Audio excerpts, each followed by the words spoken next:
Hi guys, welcome back to Gadget. Kalau kita tengok market smartphone sekarang ni, terutamanya untuk smartphone mid-range, diorang dah start perang bateri yang besar. Termasuklah Realme 16T ni. Bateri dia besar gila, 8000 mAh. Memang tak ada obat. Jadi sepanjang seminggu lebih gunakan smartphone ni, satu soalan yang aku akan cuba jawab, adakah smartphone ni hanya sekadar ada bateri yang besar tapi yang lain biasa-biasa je, ataupun memang berbaloi untuk kita beli. Baiklah, kita mulakan dengan bahagian design dia dulu. Kau tengok dia punya design kali ni, dia punya design language lebih kurangnya macam Realme 16 series yang lain.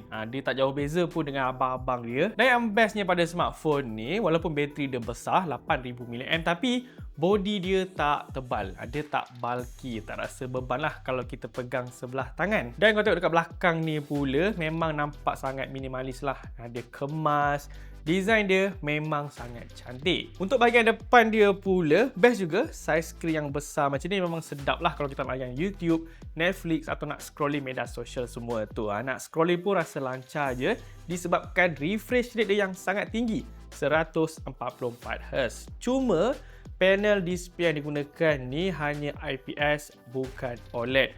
Kalau kita compare dengan brand-brand lain yang ada harga jualan sama macam Realme 16T ni, kebanyakannya dia dah gunakan panel jenis OLED. Tapi pada Realme 16T ni dia masih gunakan panel jenis IPS. Untuk performance pula so far okey je. Buka tutup apps lancar, nak multitasking laju, buat kerja-kerja harian semua tu rasa smooth je lah. Tak ada benda-benda yang pelik, tak ada lag semua tu. Cuma nak main game yang berat, phone ni agak struggle sikit lah. Dan dia tak boleh nak dapat layan grafik yang tinggi. Kita boleh main game pada grafik rata kanan. Tapi kalau setakat Mobile Legends dan sekatan dengannya, dia mampu je berikan performance yang smooth, mampu je berikan performance yang lancar.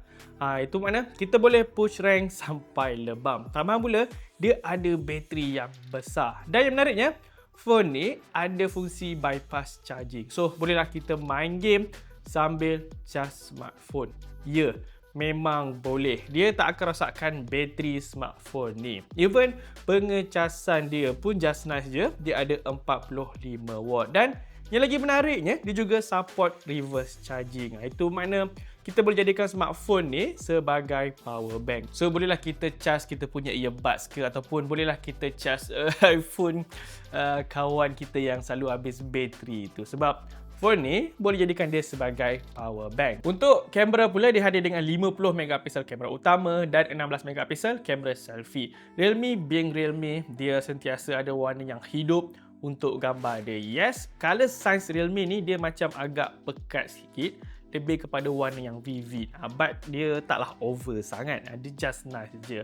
So, hasil gambar tu memang cukup sedap lah untuk kita tengok. Cuma pengawalan cahaya dia agak low sikit lah. Contohnya HDR tu macam kurang padu sikit. Hopefully Realme dapat fix benda ni pada next update lah. The rest bagi aku hasil dia cukup okey je untuk harga phone yang macam ini. Untuk kamera selfie dia just nice. Skin tone nampak natural, tak kusam. Okey lah. Tapi, ada tapi dia. Realme bagi satu ciri selfie mirror pada bahagian belakang ni. Nampak ni? Ini adalah selfie mirror dia dan seriously, ianya sangat berguna. Dia agak membantu jugalah kalau kita nak ambil gambar selfie. So, kita boleh selfie dengan kualiti kamera 50MP. And bila aku cuba, dia memang sangat menggunalah, sangat bantulah untuk kita adjust frame semasa selfie. Okey, ini adalah hasil rakaman kamera utama dia, kamera belakang pada resolusi tertinggi dia 1080p 60fps saja. And dekat preview screen ni, stabilizer dia kurang baik sikit lah. Ada bergegar macam gempa sikit. And now kita try dia punya autofocus. Okay.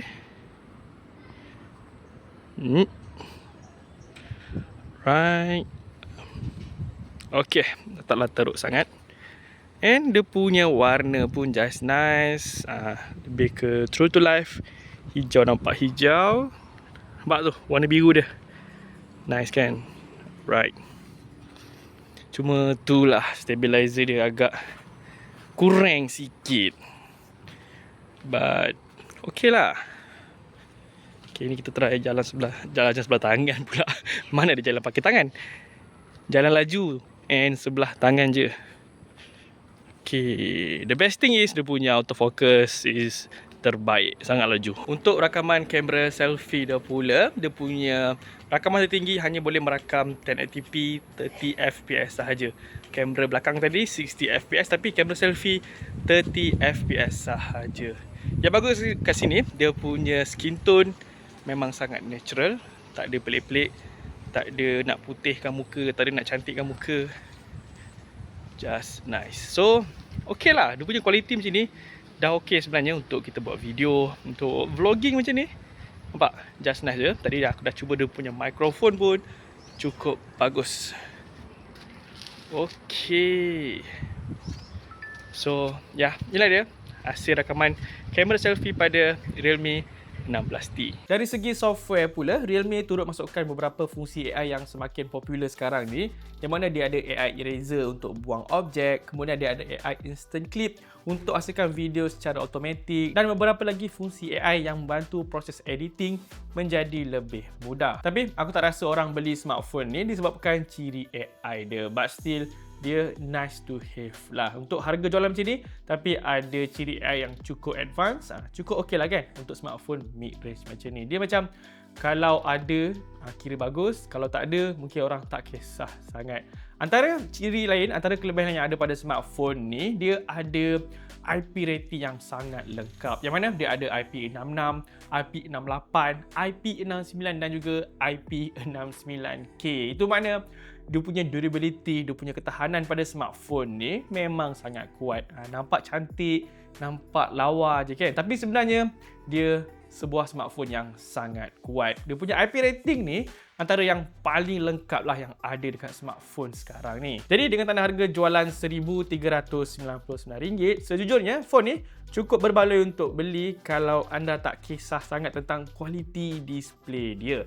The rest bagi aku, apa yang Realme tawarkan ni cukup berbaloi. Bateri besar, performance okey, kamera cantik, design mewah dan ada IP rating yang lengkap. So guys, nampaknya saja video kita kali ni. Macam biasa, jangan lupa untuk tekan like dan juga subscribe channel Bulu Gadget.